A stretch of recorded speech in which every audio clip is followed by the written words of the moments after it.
Hello, I'll tell you 5 scary stories at night. Sit back, put on your headphones and turn off the lights. Enjoy watching. New contract. In the summer of 2018, I took a leave of absence from work and began going to university, somehow passing tests and exams. The next summer session for part-time students has begun. I was preparing at night, and one night a girl, Nastia, was added to my VK. The page was interesting. I also added it, wrote in a personal account. A conversation ensued. Nastia turned out to be a sociable and sweet girl with whom it was pleasant to chat. She was 18 years old. During the session, we talked several times at night. We always had something to talk about, and sometimes we talked until the morning. When I passed the session and went to work, we could no longer correspond often, and communication gradually stopped. And so almost 6 months later, in December, I decided to write to her again. Nastia replied, we were still interested in talking, and this time she invited me to visit her. Nastia lived in another city 50 kilometers away from me. I just had a weekend off, and I decided to go to her the next day. I got on the train, arrived in her small town, and quickly found the right street near the station. I entered the entrance and went up to the 3rd floor. The door of the apartment I needed was burned. It was weird. Did someone set it on fire, I thought. The bell was not working. I knocked. No one answered. Then he knocked harder. The door from the apartment next door opened slightly at the noise. Subscribe. Why are you knocking? Can't you see there's no one there? Sticking her head out of the door, an aunt addressed me grumpily. There's a girl living here. I want to find her. I was confused and realized that I was saying something wrong. No one has been living here for 6 months now. Yes, it turns out from June 15th. The whole family was burned in a fire. Father, mother, daughter. My daughter was 18 years old. I'm sorry, goodbye, I said awkwardly and quickly ran down the stairs, trying to understand what was happening. Some kind of ridiculous joke. I couldn't think straight. The phone is dead. I walked automatically to the train station along the already familiar path. I took the nearest train and went home with a kind of emptiness in my head. I felt like a fool. 2 hours later I was at home, turned on the computer, logged into VK. One new message. A message from Nastia. I'm sorry, I didn't know how to tell you. I looked through the history of our correspondence and saw that it was added to me on June 15th. On the windowsill. It was almost 11 o'clock at night. Kasyusha nervously walked around the apartment. The guys were late. The salads on the table were untouched. Candy wrappers glittered in the light of the garlands. Where did they go? I'm going to starve here soon. They promised to come half an hour ago. Kasyusha went to the window and took out her phone. I checked all the social networks. No one has been online since 8 o'clock in the evening and has not written to her. A firecracker exploded on the street and the girl was distracted. One of the neighbors had installed a sparkling ring and now it was burning and spinning, scattering sparks across the snow. Children were running around screaming with joy. All right, let's say they met someone else along the way, chatted. It's a holiday after all. We have to wait. Contrary to her words, Kasyusha started calling everyone from their company. There were long mocking rings on the phone. Either she was ignored or the telecom operator decided to relax with everyone. That's it? If they don't come in 20 minutes, I'll start celebrating alone. Kasyusha resolutely opened the Coke and poured a full glass, and then the doorbell finally rang. All grievances were instantly forgotten. The apartment was filled with noise and voices. The guys were jostling in the hallway, laughing and sharing a hangout. Kasyusha was smiling happily, sprinkled with confetti. Sorry, we were late. Kostya kissed her on the cheek and handed her a small postcard with a box. Nothing. Oh, thank you. Thank you very much. Kasyusha wrapped her arms around his neck and pressed her cheek against the soft sweater. Kostya smelled of frost, cologne, and a bit of something machine-made. Whether it was oil or something else, she didn't understand it. Oh, and then you'll hug, Nastia intervened. Soon the chimes will begin to strike. Wait, I want to see the gift, Kasyusha insisted. Tosh, don't set fire to anything here. Vera's voice sounded from the side. The girl resolutely took away the red box from the blonde guy. Come on, it's just a sparkler. Nothing will happen. And there's just a carpet on the floor. How boring you are. Am I boring? Yes. Let's go to the table. Kasyusha gave up. She left a box with a postcard in the hallway. Will we have enough drinks? Marat was twirling an open bottle of Coke in his hands. There's more champagne, Kasyusha nodded. Let's spend the old year. Nastia poured drinks for everyone and was the first to raise her glass. For all the bad things to be in the past. And resentments Marat supported. And love, Kostya suddenly said. Kasyusha looked at him in surprise. What is he talking about? I should have seen what was in the box. But no one paid any attention to the guy's words. Everyone started to put salads on each other. Marat splashed champagne. 10 minutes later, panic began. They could not find the TV remote control. Let's go to the neighbors? Anton burst out. Are Are you crazy? Vera objected. They're probably drunk there. You can turn on the broadcast on your phone. I'll look for it. I found it. Kasyusha turned on the TV. The president was looking at them from the screen and, it seems, was already finishing his solemn speech. We made it. Kostya put his arm around Kasyusha's shoulders, raising his glass. They began to count the chimes in chorus. 12. Kasyusha shouted joyfully and suddenly stopped. Her friends smiled silently and looked at her. What are you doing? Were you filming me or something? She smiled awkwardly. The guys exchanged glances. For a drink, Marat said decisively and drank all the champagne. Subscribe. Hey. The others supported and stood up and began to gather. I didn't understand. On which stuff? Are we going somewhere? Kasyusha went into the hallway with everyone. Began to look for her jacket. We have to go. I'm sorry. Kostya gently stopped her and pulled on his black jacket. So I'll go with you. It's the new year. Yes, it's time. We're already late. Well, Kasyusha, Happy New Year to you. Nastya went up to the girl and hugged her tightly. I don't understand. Is this a prank or something? Kasyusha thought. The guys gathered too quickly. Good luck in the new year. Anton waved his mitt at her and opened the door, tumbling out into the hallway. Kasyusha heard the neighbors celebrating and nodded in confusion. But happiness. Vera smiled. They left. The door slammed. Crazy people. Completely confused. Kasyusha went into the room where the TV was working. She poured herself some champagne,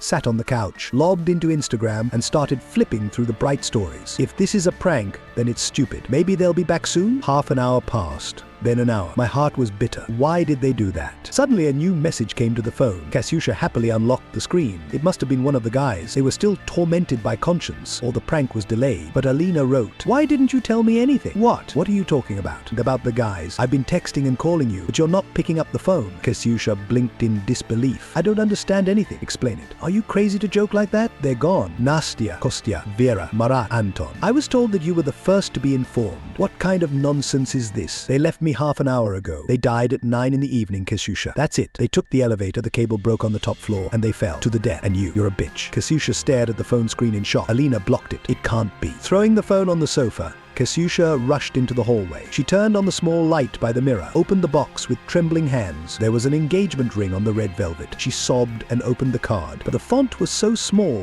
that she held the cardboard up to her face. It was Bones's handwriting. We've been fighting lately, I'm sorry. I was an ass. I wanted to propose to you today, but it didn't work out. Don't worry, I'll be back for you soon. You didn't close the door. Happy New Year. Kasyusha froze, staring at the postcard. The lock clicked softly behind her, and cold air entered the apartment. The hair on his head began to move, either from horror or from a draft. Someone was slowly approaching her, shuffling across the floor. It was like dragging one leg. The smell of metal and blood filled the air. Without looking in the mirror, Kasyusha looked at the glass of champagne. The footsteps stopped behind her. All that remained was a hoarse, wheezing breath. For a moment, Kasyusha managed to whisper. Darkness. As a child and even as a teenager, I was very afraid of the dark. Every time I found myself in the dark, I tried to get out of it as quickly as possible, to turn on the light. Now I live separately from my parents and I can fall asleep in the dark. I have overcome my fear. One day during the May holidays, I came to visit my parents in my hometown. I arrived late, tired from the road, and immediately went to bed. It was about 23 o'clock. Mom also asked, should I leave the light on? You didn't fall asleep without light when you were a child. I replied, no, Mom, it's okay. I'm not little anymore. Since I was very tired, I immediately fell asleep. Suddenly, I woke up abruptly, as if I had fallen asleep only for a moment, but it was already 3:40 on the clock. I began to remember something vaguely. Then I turned to the wall, and my excitement almost subsided. And then I heard faint footsteps. The footsteps were from the door. When the footsteps stopped, I realized that an invisible entity had come to my bed. My heart was pounding like crazy, and I started breathing fast. I was scared. I felt someone touch my hair, and then I remembered everything. I remembered why I was afraid of the dark. My childhood memories came back to me. I know that feeling. I immediately jumped up and rushed to the light switch. Click, click, click, click. Subscribe. The light didn't turn on. Andrew Yusha. You forget old friends. There was a terrible whisper in my head that inspired horror. I squeezed my eyes shut as hard as I could and pressed myself against the wall. I wouldn't want to see who was talking for the world. How are you, Andrew? It's been so long since we've seen each other. I've been waiting for you. The voice was close to his ear now, not in his head. I covered my face with my hands and tried not to listen to these words, but they sometimes reached my consciousness. You know you have to feed me and then I'll leave. Open your eyes. I was groping for the door. When I found the handle, I realized that the door was locked. You're not leaving. Helplessly, I fell to the floor and began to sob. How unbearable it is. The creature ran its slimy tentacle down my back. I suffered, Andrew. I was starving. Why didn't you turn off the lights at night? You tortured me. Open your eyes. I took my hands away from my face and plunged into endless suffering. What was happening to me was unbearable. as if my nerves were stretched like strings and were about to burst with horror. At the same time, I felt boundless cold, as if I was in the middle of a snowy plain, and heat, as if I was burning in hell. I felt the insanely scary touch of the tentacles.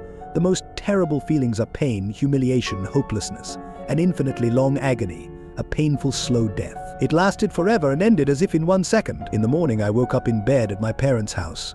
I was lying there thinking about what had happened. I will never stay in the dark again. Never. Uninvited guests. I worked as a watchman at the old metallurgical plant, which was located on the outskirts of the city. There was a highway on one side of it and a forest on the other. It was a dusty job.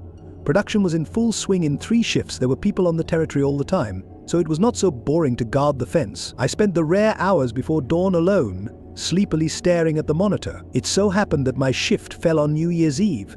On the eve of the snow piled up to the waist, all the fir trees got magnificent hats. It was quiet outside. The second shift ended earlier, but the third did not arrive. The holidays still. I quietly waited for the chimes on the radio, drank hot from a thermos and went outside.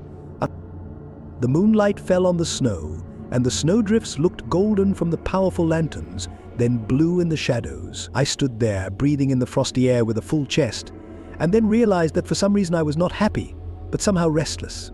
It was too quiet around. It's like everyone's dead. Scolding myself for being suspicious, I was about to return when I suddenly heard a strange sound behind the fence. My grandmother and grandfather lived in the village. I often went to them as a child and would never confuse this sound with any other. A sleigh drove up to the fence from the forest. Runners creaked, horses snorted, and muffled male conversation could be heard. Subscribe. Tai? What the hell? A sleigh? In our time? And even on New Year's Eve? The mystery was solved quickly. It occurred to me that this is another rich man's entertainment.